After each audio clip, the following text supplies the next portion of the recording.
We get inside the minds of amazing individuals, of amazing comedians, amazing people, entrepreneurs, multi-hyphens. It doesn't matter what. On this show, it's all about the discovery, and I hope that you got a good feel for what I discovered today, and that's just dope energy. Ladies and gentlemen, you already know what this is. This is Gold Mines.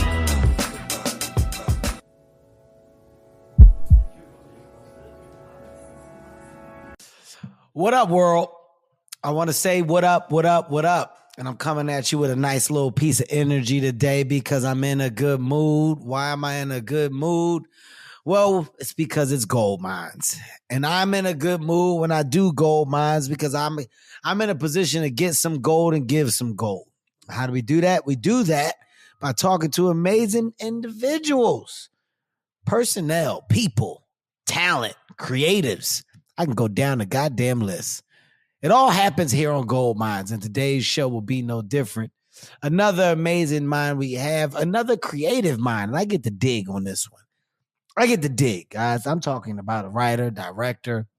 I'm talking about a man who's accomplished some amazing things in the business, who's made some pivots, who's done some redirecting and chose paths to make new paths, only to create better paths. Writer and director of American fiction. Ladies and gentlemen, I'm talking about the one and only Hart Jefferson is on Gold Mines. Welcome to the show, Hart. How you doing, man? I'm doing all right. Thank you so much for having me. That's right. Take that energetic introduction. You take it. Yeah, it's a real honor. I was not expecting that. It's early in the morning on Memorial Day weekend. There you go. You gotta get it done before you get to the fun. the fun comes after the work, man. And it's not until the work is done that you truly sit down and relax. And this is a moment to celebrate you, to celebrate the work that you've done. I know where I want to start, but what I want you to be aware of is that, it's about flowers on this podcast. And I've talked to a variety of people, and the dope thing is always understanding the story attached to the person, before the success. And this is an opportunity for people to get to know you that don't know you, and people to fall for you after understanding you more of you. And what I want to do is start, of course, at the beginning. I love to go to the beginning because, nobody necessarily knows at the gate what it is that they want to do. And when you talk about writing and directing, sometimes those things are discovery, sometimes they aren't. For you, I feel like they kind of were more of a discovery because you started in the space of journalism, if I'm not mistaken, right? Yeah, absolutely. I was a journalist for about 8 or 9 years before I started working in entertainment. And out the gate, was that the choice? Was that a love, or that was something that you fell for, out of school? So this really, if we start at the beginning, it's like my mom said that she knew that I was going to be a writer when I was in 3rd grade, and that it just took me a couple decades to realize that she was correct. I always loved writing, but the problem for me was that, I didn't know artists growing up.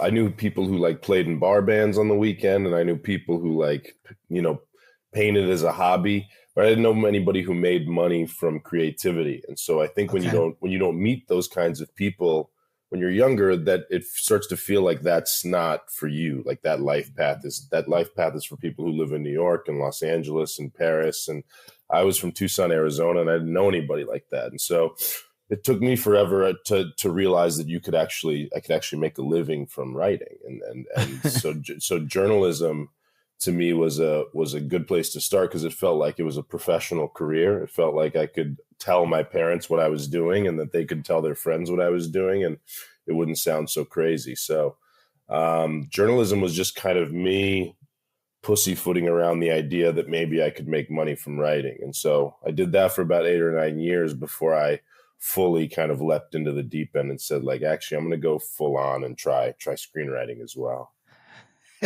What's funny is when you say journalism, it's like when you found out that you can make money doing journalism. Man. It's I attach it to stand-up comedy. And the reason why it's in stand-up, when you first start, it's well, how the fuck am I going to get paid?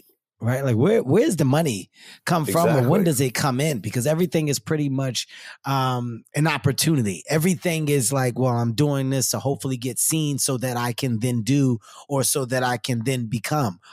With writing, where are the breaks in the beginning? Where are the, like what's the road to the dollar? It's like, you start off, of course, I would assume, with any type of editorial or any type of, job search for. And is it just like a lot of test pieces that you're writing to see if you can get hired? Just explain that to me a little bit. Yeah, it was just so I just started out as a freelance journalist. That was my first foray into journalism.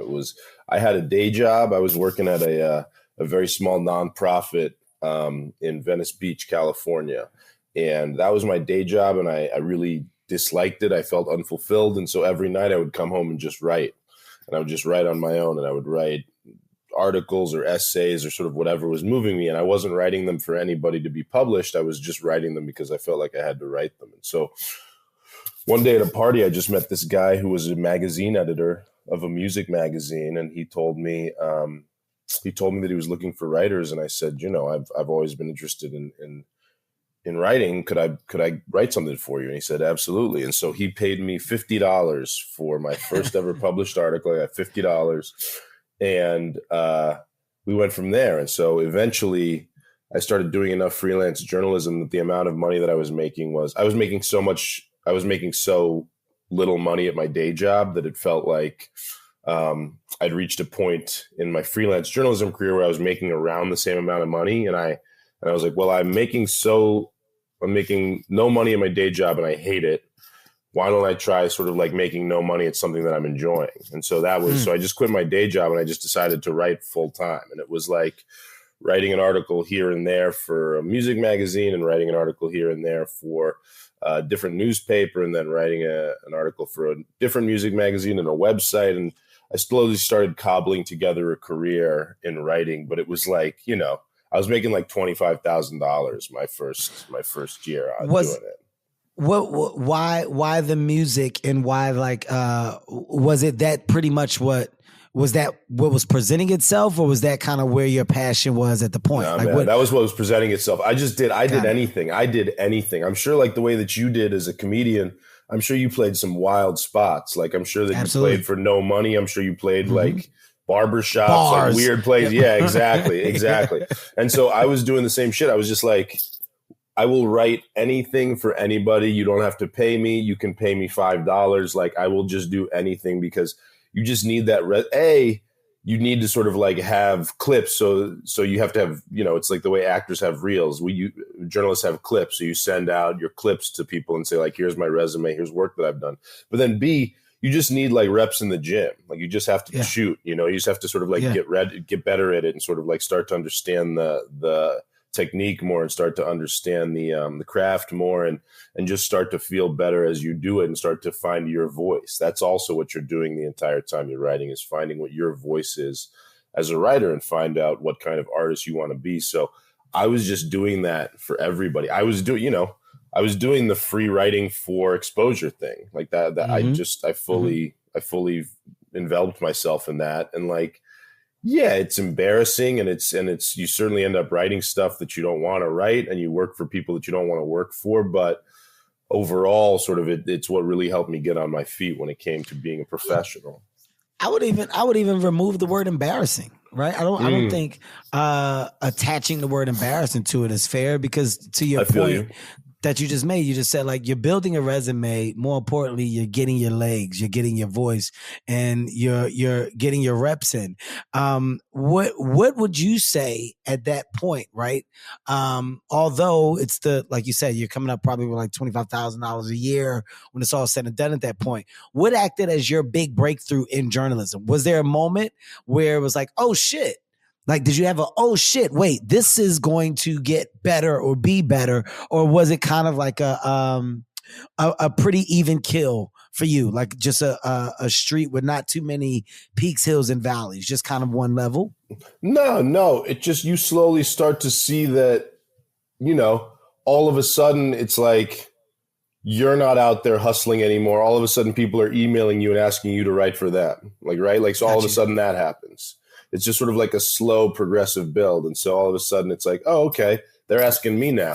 And it's like, oh, okay. And it's like bigger editors, like from like more well-known publications are reaching out to me to ask me to sort of write for them. And it's just this slow accumulation where, you know, it's one of these like overnight success things where it's like, there is no overnight success, right? It's like you just slowly chip away at the sort of like, you slowly chip away at sort of like dig and dig and dig for the sort of, for the pot of gold. Like that is every day you just get closer to it. And so it was a slow accumulation for me to the point where it was like, I don't know if I ever feel like there was like a real perfect breakthrough moment. It just felt like, okay, I'm building a profile. And then by the time my journalism career was over, I'd reached a pretty comfortable point. I was making enough money to sort of like provide for myself. And I started to feel really financially comfortable, but not like, I wasn't like wealthy by any means, but I wasn't scrimping to get by the way that I had when I first started. Yeah, exactly. And then, and then also I had people reaching out to me. And so it felt like, okay, that was the real scary thing about jumping into entertainment, was because it felt like I had finally found my footing in journalism. Like it had taken me like 9 years to get there, and I finally had it. And then somebody came to me and they were like, you know what, do you want to start over in this other career in entertainment and sort of like see if you can do it here? And I was like, you know what, I'm going to take the leap. Let's try it. And and I think that was, again, terrifying to start over, but you know, it made all the difference. It totally changed my life too. So where did the idea for entertainment writing come from? When did you go, you know what, man? Like, okay, I've been in this space of editorials for a minute. I've experienced the world of journalism. Okay, got it, done it. What's this TV shit about? What's this? How do I crack that code? What these script writers and what are they doing over there? The people that are writing movies and all of that. That's a different level of money. How do I start that? Yeah, where did that idea come from for you? I had always wanted to explore film and TV writing. It had always been interesting to me, but I was like, again, it was like, that's not for me. That's for people who grew up in New York and LA and have, you know, parents who are producers and directors and editors and sort of like know people in the business. It just didn't feel like that was, again, like my arena. And so I lived in LA, but I didn't know anybody who actually worked in entertainment. It was very weird because I was in journalism and sort of, I didn't really interact with actors or writers or directors. That was not my world. And so it was like I was driving past all these studios and sort of like driving past Paramount into the Fox lot. And so it was kind of like wondering what was going on in Willy Wonka's chocolate factory. It was just like, I don't know anybody who goes in there. I don't know anybody who comes out of there, but I'm sort of like desperate to see what's over the wall. And so fortunately, one day I'll tell you, this is sort of, if there is like one big breakthrough moment for me, it was I wrote this article for the last publication I was working for, and MSNBC, this host from MSNBC, Chris Hayes, reached out to me. It was a satirical article, and Chris Hayes reached out to me and asked me to come. I'll just explain. The article was like, it was like a bunch of white kids who went to a surf festival in Huntington Beach had torn apart Huntington Beach on like a Saturday. Like they had sort of ripped it apart and had this riot, and they were looting and getting in fights in the streets and acting crazy. And so I wrote this article that was a satirical article about sort of like, where are the white parents, because the white children are out of control and like they're listening to all this like punk music that's making them sort of like anti-authoritarian, and they're sort of like doing drugs and acting crazy. And it was the exact kind of article that like Bill O'Reilly would have written, or anybody at Fox News would have written, when it's sort of like black kids doing the same thing. And so I wrote that. It did pretty well. And then Chris Hayes asked me to come on MSNBC did pretty well. Do you mean circulated? It was it did numbers. Okay. It was sort of like we had numbers on all the articles, so you could see how many people were reading it. And so it did very well, sort of on the site. And so Chris Hayes asked me to come on and do a sort of satirical bit where we sort of just basically pretended we were on Fox News talking about white kids and sort of like what's wrong with the white youth and where are the white parents. And that then blew up. And so about 4 months after that came out, I got an email from a guy named Mike O'Malley, who was a writer and an actor himself.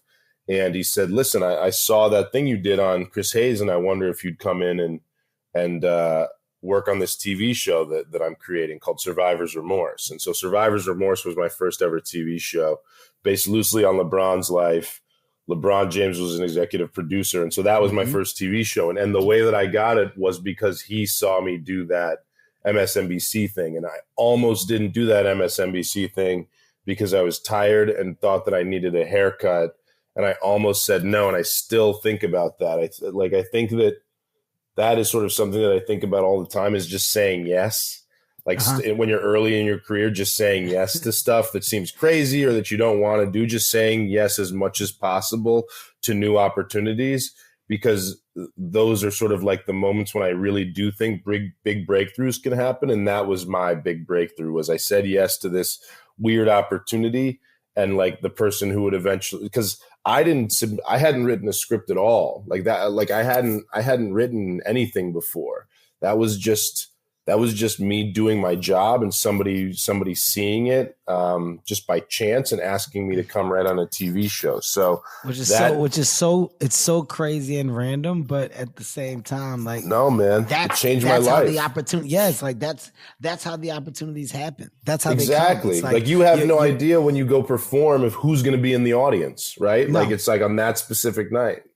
No, but the one thing that you can be and that you try your best to be is prepared, right? Like you try to be prepared for the moment. And what I'm hearing from you, in this time, yes, random it may have been, but you being prepared not only for the moment to write the article receiving the attention, coming on, doing the bit then growing, and more attention comes, where now people are going and searching the name and seeing the work underneath the name, and it's so much material, right? So the things that you could have overlooked early on, well, these things are now adding to the factor of what you can possibly do. So I wonder if this guy has ever thought about doing X, Y, and Z. I'm going to bring it up to him.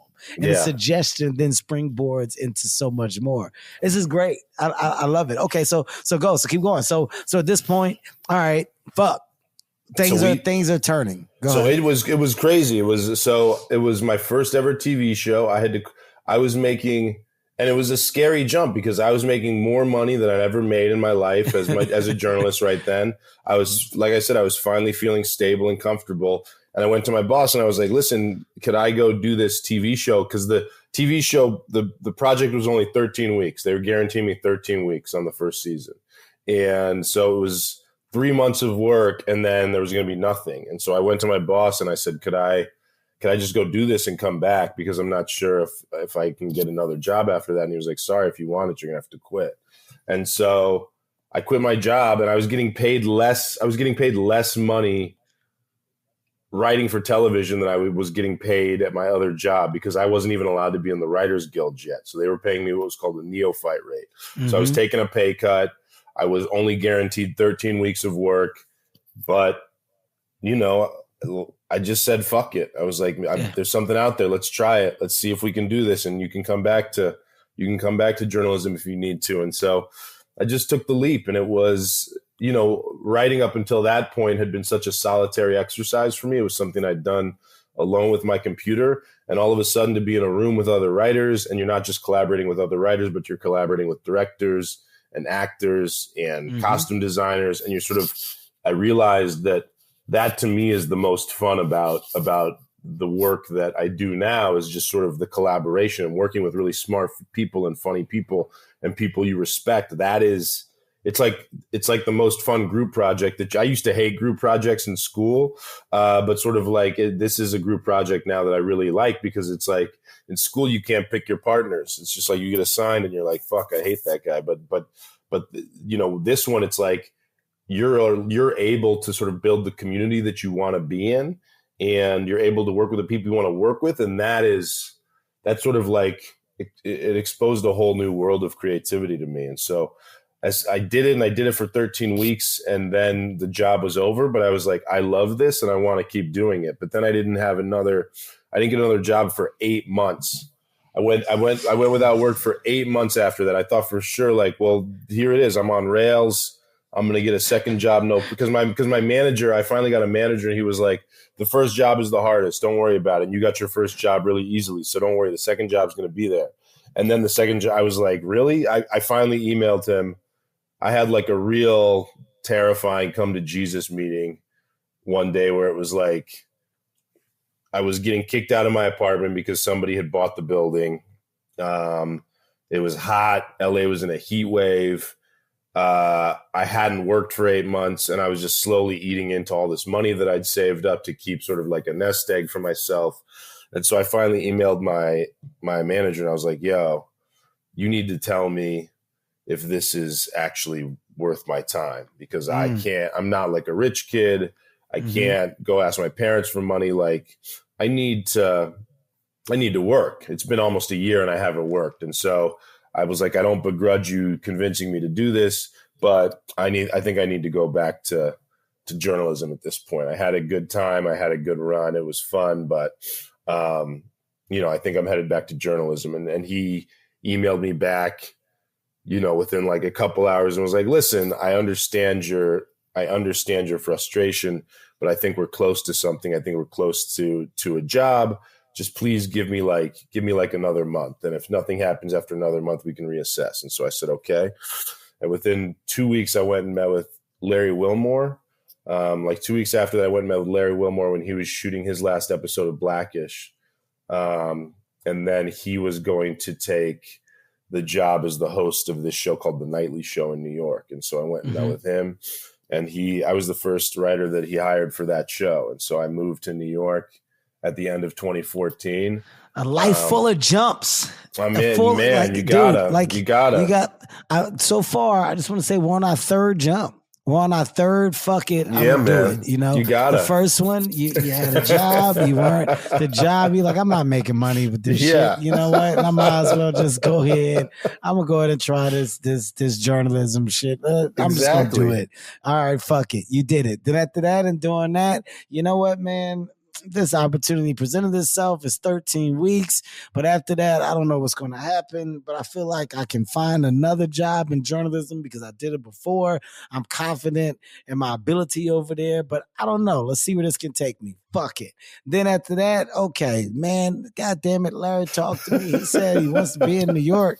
I don't know. I'm by myself. You know what? Fuck it. I can always come back. I love it. Yeah, man. I love it. I love it. That's the way you got it. You have to be, I think that sort of like you must have done the same things. I feel like you have to be adaptive. Like you have to just be like, I can do that. And sometimes you need to just say like, and that was another thing for me was like, I would just get up and leave. Like and it was hard on relationships. It was hard on friendships because I would just be like, I'm moving to New York next week. Like, this is what I need to do. I got a job there, or I'd be in New York and say, I'm moving to LA next week because I got a job there. I was just malleable, and I just was willing to leave and go follow my career. And so, there are a lot of jumps, and sometimes you have to leave people behind, and sometimes you have to, miss out on things that you want to attend, but it just felt like there was an opportunity there. And so I followed him back to New York. I'd lived in New York before, but I followed him back for that job. And then work has been pretty consistent since then. So we started that show in December of 2014. And then I've been basically working pretty steadily in TV since then. So I went for like that 8-month drought, and I came very, very, very, I was seriously within like days of quitting and giving up. And I just stuck with it. And that's why I tell everybody, it's like, you have no idea how close it could be. It could be right around the corner like that. Like you have to, and before like the real lesson I tell people is like, if you want a career in the arts, if you want a career in creativity, like you need to find purpose in just sort of like making stuff. Like you need to find like I always tell people, like, let's get real. It is such a crapshoot, this life, and like you need to sort of like, before you enter this world, you need to actually consider, like, what if you don't make it? You know, what if you quote unquote don't make it? What if you never win awards or get rich or famous or whatever make it looks like to you?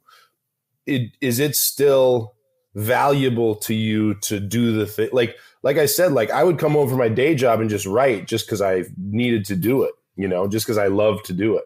I wasn't, even before I was making any money from it, I just found value in the making of stuff. Like if you can't find, like, Vincent van Gogh died broke, you know, like he died penniless. Is like Edgar Allan Poe died largely unknown. Like so many of these people who we consider household names now died without anybody knowing who they were, but they left behind all this art because they found value in making the art.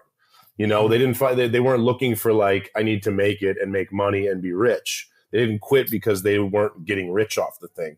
They just made it because they were like, I need to do this. I need to paint. I need to write. And so to me, if you cannot find value in just doing that without being famous or being rich, then I just always say, like, don't do this, you know, because go ahead. You're talking about, no. This is, man, what you're saying is great. By the way, like there's nothing better when like there's nothing better when I'm like, okay, I like this. I like the conversation, because the conversation is so dope, because what's being said, I not only can relate to, but I feel like people need to hear it. So when I'm quiet, it's like things that are being said, people need to hear. And when you talk about self-fulfillment, well, there's nothing bigger, right? The idea of self-fulfillment is huge. It's like, if you are not happy, or if you do not understand the value in being happy with the thing you chose to do, then that means no matter what levels of success come with it, you're always going to be compromised at some point. But if you find like this significant amount of joy in just going after this thing, and it's like, I love it. And you know what, man, if I crack the code and I get there, it's going to be so dope. But even if I don't get all the way there, I'm so happy at the fact that I'm doing this thing. I love that. And one thing that you said that really just resonated is when you were talking about, you said, I was writing on a laptop by myself. And with the television show, I got to be in a room with other writers. I got to collaborate. I got to engage with other creatives, with other artists. And what you find is that when you do that, that elevates your version of artistry. That takes your shit to the next level. Like you become a sponge, and you take pieces away from this environment that you're now in, or from the brilliant minds that you're now around. And iron sharpens iron. I'm a firm believer in that. I'm a firm believer in that. So a lot of things that you're saying, you know, I genuinely like take and just smile at, because it's the thought process that I too had. Like with stand-up comedy, I'm good if it all goes away and I can get on stages for the rest of my life, and I can just go to a comedy club and, you know, talk to 30 people, 50 people and work on some jokes. I'm happy with the concept of making people laugh. I enjoy that. The other perks and bells and whistles that have come along the way with it have been great. They've been great, and life has been great because of it. But I think the big piece of like smile for me comes from, well, I do the thing that I love. Yeah. And that's what I'm true to. And that's like what you're saying. And it's refreshing to hear. It's dope to hear. And I hope the listeners are taking that away as well. Did you Carl Weathers, rest in peace, Carl Weathers. I was watching an interview with Carl Weathers after he passed, and he said people come up to me all the time and they say, how do I become an actor? And he said, the thing that I always say is, if you want to be a working actor, that dream is within your reach. You can go to acting school, you can sort of like learn the business, and you can probably become a working actor eventually. You can be at sort of like, you can get roles in commercials, and you can get roles in sort of like local theater. That's something that's attainable to a lot of people. He said the problem is that what most people mean when they say that is, how do I become a movie star? And he was like, and that I can't tell you, because if I could tell you how to become a movie star, everybody would be a movie star. And so that's the problem, is like, if you want to be an actor, do you want to be an actor or do you want to be a movie star? And that's the thing that you always need to ask yourself when you're getting these creative fields. It's like, do you want to be a stand-up comedian or do you want to be a celebrity? You know, like that is a different thing. Do you want to be Kevin Hart, or do you just want to do stand-up? Because if you want to do stand-up, you can do that tonight. Anybody can do that tonight. And sort of like, you can do that for the rest of your life if you find joy in that.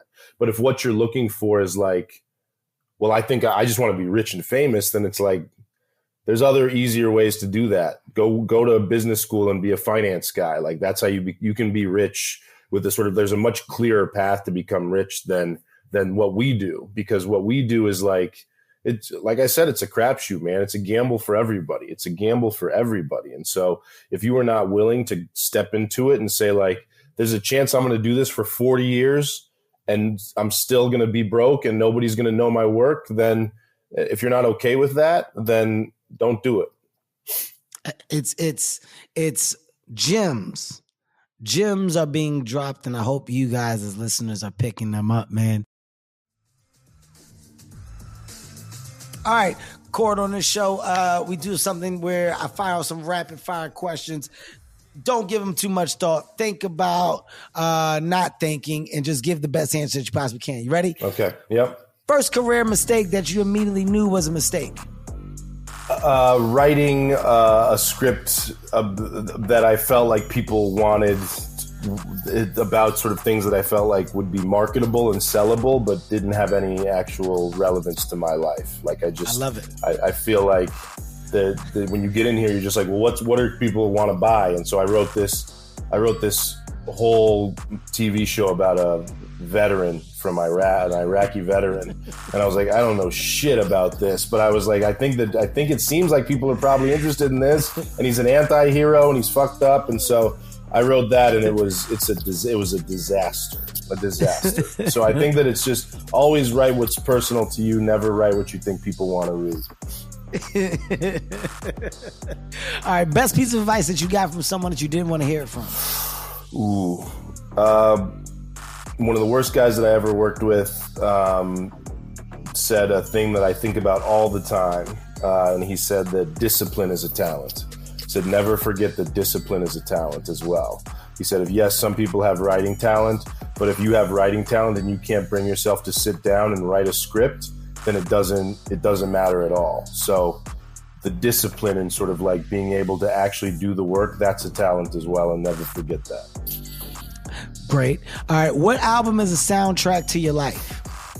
Ooh, Miles Davis, Kind of Blue.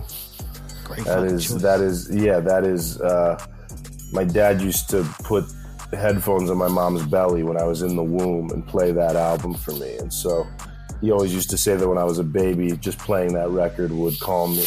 And I feel like that way still to this day, every time I hear that. Flamenco Sketches in particular, that's my favorite song off the record. And when I hear that, there's something very soothing about it.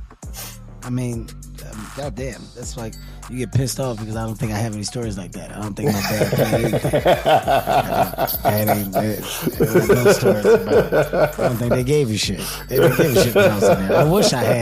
I wish I had something cool like that. Like, man, my dad used to put Richard Pryor on my mom's stomach, and that's how my funny I got nothing. I got nothing like that. Yours is more organic, though. Yeah, just Kevin, what's just I don't fucking know. All right. Favorite movie that inspires you to this day? Last question. Anything good. I think that it's what you said is steel sharpens steel, and I think that that's true. I think that for me, anytime it's like when I see something and I'm like, that was like, there's nothing better for me than like watching something and something that makes me jealous, because I'm like, damn, I wish I would have written that. Like that to me that's what motivates you. I'm sure that sort of like you feel the same thing when you're watching other stand-ups and you're like, damn, that was good. It sort of like forces me to level up a little bit and feel like I need to go back to the drawing board and sort of start working on my material again. I think that anything good is just, I find that inspires me so much. You can't give a better example. I couldn't agree more, right? You see good shit and it makes you want to write good shit or do more good shit. And that's what it should be. That's how the circle is supposed to go around. Okay, dude, so we're talking Survivor's Remorse. You're talking about, amazing rooms. You're talking about amazing talent. Funny thing is, one of my close friends, a comedian who's been on the road with me for years, that was his first big break. Really? Survivor's Remorse, was his first TV. His name is Naeem Lynn. And he was on it? Yes, he was casted on amazing. Survivor's Remorse. And I remember that time where he was like, yo, man, this show, I'm just hoping that things really stay true and follow suit with this direction, man. Like, this is a big deal. And I was like, man, congrats, man. I wanted to keep going for you. And he ended up getting like a nice little recurring part on Survivor's that's amazing. Remorse. Yeah, that's dope. Pretty dope. Pretty dope. Okay, so let's keep it going, man. So television, like you said, okay, fuck, this is now what you're doing, but now the opportunities are changing, the rooms are changing. You as a creative, of course, you're getting smarter. Your understanding for the space is much better, much bigger. When did you say, okay, well, fuck, I want my own? I feel like I can navigate in my own space, and I feel like my resume is getting big enough now to where I can kind of lead the charge and get people to come underneath my creative view, my vision, my series, my shows, my movies. When did that click in? And then, of course, we'll get to directing after. Man, I think that immediately, right? I think that so if people don't know the way that television largely works is you'll be a writer in writers' rooms when you first start and working for other showrunners on their shows. But most people, when they're in writers' room, are working on their own material. So they're writing their own shows, they're writing their own movies. And so I was doing that pretty much from the beginning. I was writing my own shows and sort of sending them around and developing stuff. And so I sold a show in 2015 to HBO, and I was like, oh, this is it. I'm set. Like, oh my God, I thought that's all you had to do. You just go in there and pitch it and you sell it and you're done. You get a show on the air. I was like, this is great. And then, reality smacked me in the face, and I developed that show with HBO for over a year, I think. And then it died and they were like, sorry, we don't want this. And then that was the case for basically 5 years after that, when I would sell a show and I'd be developing it, and then somewhere along the line it would die. And the very last show that I sold before the film, I'd sold to Apple, and it was we got a writer's room. It was the first time I'd gotten a writer's room together. So I was running a room. It was the first time I'd had writers under me. It was like, oh, okay, this is building. We wrote the entire season of the show. We were getting good notes. And I was like, oh, this is going to happen. They were telling me where the production offices were going to be open. And then we had 2 weeks left to go in the room. And they were like, actually, we're not doing the show. This is dead. This is dead. And it had been sort of 6 months of writing this and being very confident the show was going to be on there. And that was October of 2020. And so obviously 2020 is a terrible year for everybody, but I had also just had the closest, it was the closest I'd ever come to the brass ring. It was I'm going to get my show on the air. And then it just died. And there was nothing I could do about it. And so it felt I felt in that moment, I was like, this is never going to happen for me. You know, I was like, this is because again, it was like, I felt like what my job was going to be, I was going to be a journeyman TV writer, because that's what I'd been doing. I'd been working on great. By that time, I'd won an Emmy for TV writing. I'd been working on shows that were really popular and successful. And I was sort of like working all the time. I was always in rooms. And I felt like, okay, that's going to be your life. Like, your life is going to be writing on other people's shows. And that's okay. You can make a good living doing that. And you can be creative, and you can sort of like get work out there, and you can be a contributor to great art. You're just never going to get to run your own thing, because by that time I was pushing 40, and I was like, it's just not, it's not going to happen for me. I'll just work for other people. That's okay. Mm-hmm. And so I was just chilling. It was December. It was the holidays of 2020, a couple of months after they killed the show. And I was just looking for a new book to read over the holidays, because I was going to a cabin with some friends of mine and my girlfriend, and we were going to check out some, just chill for a few days before Christmas.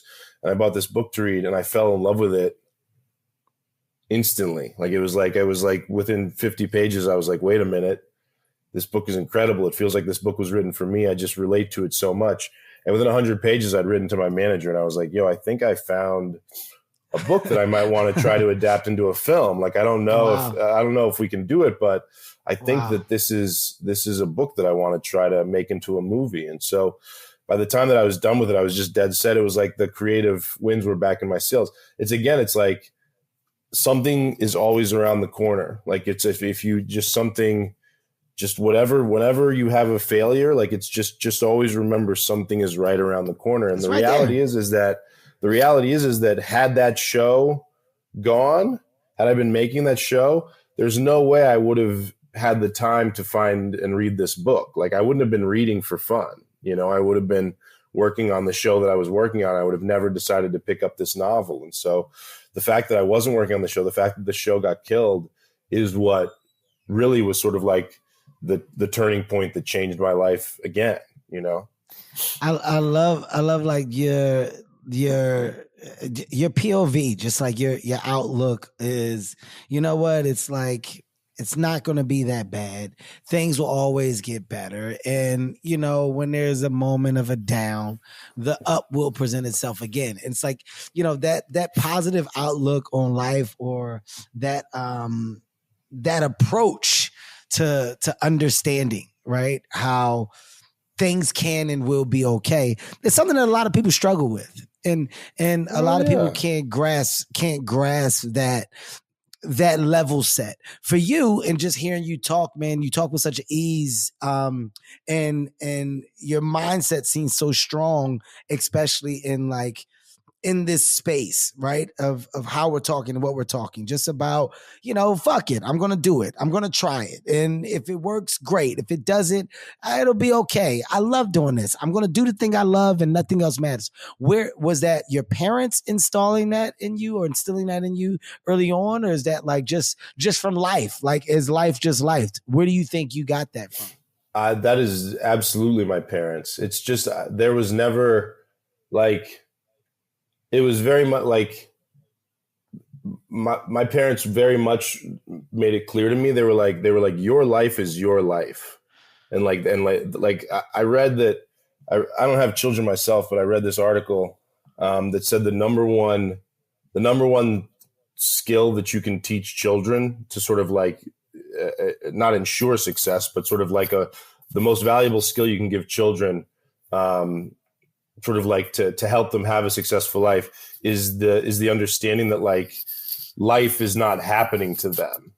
That sort of like they can't just let sort of like problems wash over them and feel like they can't get up and fight back and sort of like make their own way. Like, you need to give them a sense of agency over their lives and let them know, like, if when bad things happen, you can sort of like, I remember my pop saying once, he's like, if a tornado comes and knocks down your fucking house, you can either sort of shake your fist at the tornado, or you can turn around and start rebuilding your fucking house. That's what he said. And I remember, and that like stuck with me. And I always thought of that as like, are you going to shake your fist at the tornado and be angry at the world? Or are you going to turn around and rebuild your house and say, fuck it, I need a place to live and I need to rebuild my house? And I think that resilience and that sort of that self-determination was always something that my parents stressed for me. It was just like, you need to figure it out. And I think that is the number one thing that anybody can have. This is not for artists, but I think that artists deal with a lot of rejection. But everybody deals with rejection, is resilience. Like that is like every single person, but especially artists. Like, you get told no so many times. If you cannot wake up after hearing no for like the 100th time on this idea that you have, and just go to work again and say, fuck it, I'm going to keep trying, then like, again, this is not a career for you. But that was, and that's okay. Like, I think that I was listening to this podcast. Did you ever listen to this podcast, Dead Eyes? You ever hear that? What is that? What is it? This is podcast. It's a podcast from this actor named Connor Ratliff, who, when he had just gotten out of acting school in the UK, he got a job in Band of Brothers, that Tom Hanks show about World War II. And it was going to be his first acting gig, and he was so excited. And he went to the day before he was supposed to shoot his scene. He got a call from his casting director, or like his agent, and they were like, Tom doesn't want you for the part anymore. You've got dead eyes. He thinks you've got dead eyes. And he was like, what?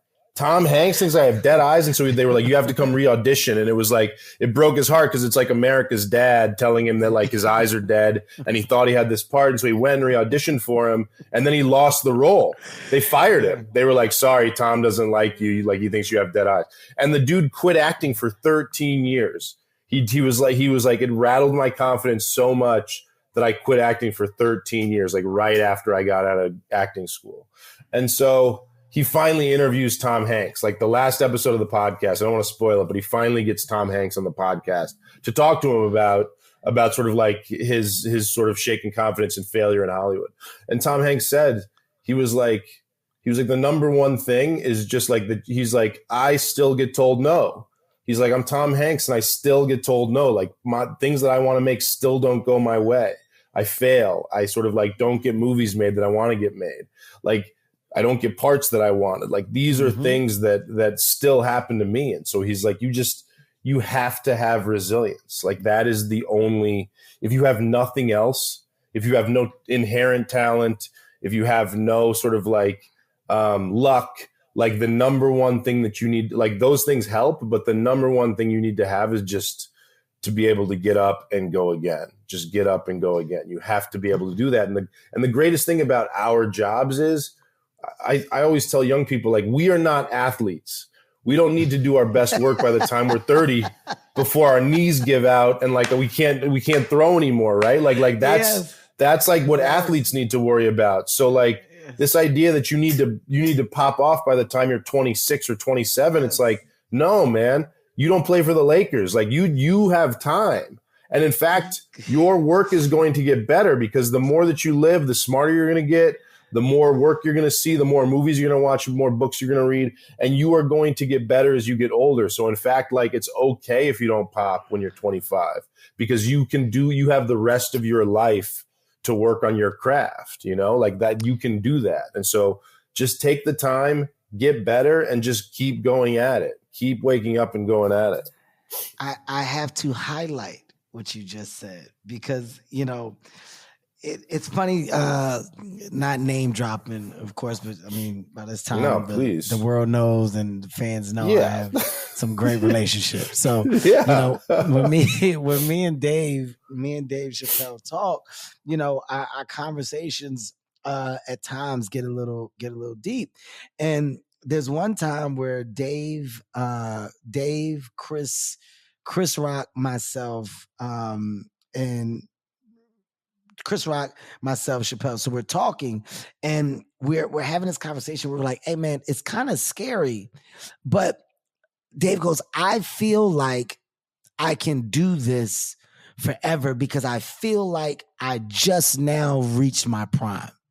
And when he says it, he's like, well, what do you mean? He goes like, dude, I said, I feel like I'm in my prime. Like I like my ability to see the board of connectivity is just different. How I can break a joke down, the story, the concept. And Chris was like, "Yeah, man." He said, "I kind of feel like that too. I don't like to say it because it's scary to say it, but I definitely feel like I got my legs under me to do this for a long time." And they was like, "Kev, your energy is crazy. So where are you at?" And I was like, I watched Cosby. I watched like this clip of Cosby, and Cosby was in Montreal. This is I don't know. It may have been like 7-8 years ago, maybe. I don't know the timeline, maybe 9. But he did a show, and he was old as hell on a stool for an hour, and it was funny. Yeah, despite all the shit that he has going on in his personal life, he was funny, and I was like, man, it's crazy that you guys say this because I personally feel like my energy attached to the things that I'm doing is only there because I keep discovering more stuff to do. Like I keep discovering, oh shit, new ideas, the concept of writing, producing, directing, developing, onboarding, you know what I mean? The business and building a business to hopefully have it acquired. There's so much, but it's exciting to discover those things. But to your point that you just made, our conversation was all based off of we get better when we get older. Exactly. Whereas like the athlete, the athlete gets slower. The athlete declines and the IQ of the athlete has to raise, but the ability to do as much as they once did is not necessarily there anymore. But for us, this brain, the muscle gets fucking ridiculously strong and aware. Exactly. And that to me is the I envy athletes in some ways, but I feel like it must be so fucking hard because like I was talking to a friend of mine about this idea of I can't remember what it's called, like the gold depression or something. I can't remember what, but it's this idea that like there are Olympic athletes who after they win the gold medal, they just feel like bereft because they're like, well, what do I do now? Like I've spent my entire life trying to achieve this thing and I did it. And now it's like what I've focused on for the entirety of my existence now is over. Like what's the basketball player do when he retires? Like that is, and he retires at younger than I am right now. Like it's like I'm 42 now. And like that is the end of most athletes' careers. And so that to me of just like, I need to totally figure out my life again and what I'm going to do. That is so scary. And I feel so fortunate that I can just be like, no, I found my thing. And like, it's not just going to be the only thing I do as I grow. Like you said, there's just so many different avenues I want to explore, but it's sort of, I found the foundation of my thing. And sort of like on that, I can build out for the rest of my life, as long as my brain's working, Even if I'm just like sometimes I think I'm like, even if I'm just a brain in a jar, if like somebody has figured out a way for me to like send whatever thoughts I'm having in the jar, like I can still do my job, I can still do the work, and that's all you need. I love the breakdown, man. I love your point of view. More importantly, man, I love the transparency, and this is what I feel the listeners respect the most. This is what they look forward to, and this is the value of this podcast. I can't end this without talking about your feature film directing debut, man, and the success attached to American Fiction, right? Like such an amazing concept, such an amazing story. More importantly, such a great cast that you attached to this feature, and then to receive all the accolades, right? Like you start to go and get into that space of award conversation, and you're into the festivals, etc. The directing bug. Where did the directing bug come from, and why? That actually came from. Are you friends with Aziz Ansari? Yeah. I feel like you've come across Aziz. So Aziz is a good friend of mine. Mm-hmm. I worked because I wrote for him on Master of None. and I was working on his show, and he and I became good friends after that. And when we were working on season 2 of Master of None, we were talking about directors, and he was like, have you ever directed anything before? And I was like, I didn't go to film school. I don't know anything about cameras. And Aziz was like, I went to business school at NYU. Like, I didn't go to directing school. He was like, I just been on sets. Like, he's like, I just hung out on sets and I watch what people do. And and I have a vision and an understanding of what I want. And so I was like, he's like, you can just be a director. Like, you just go, you go to set, you're on set when you've written episodes, just pay attention to what people are doing and just go do that. And I was like, really? And I was like, okay. And that was like 2016. And so he was the one who put that in the back of my mind, was like, that you can just go be a director. Because before that I was like, well, I got to go to USC film school. I got to sort of like learn about lenses and shit. And he was like, no, man, just go to set. And so that's what I did. When I was on set, I paid attention to everybody. And when I found that story, when I found that novel that I adapted, Erasure, I was like, this is it. I think that I found the thing that I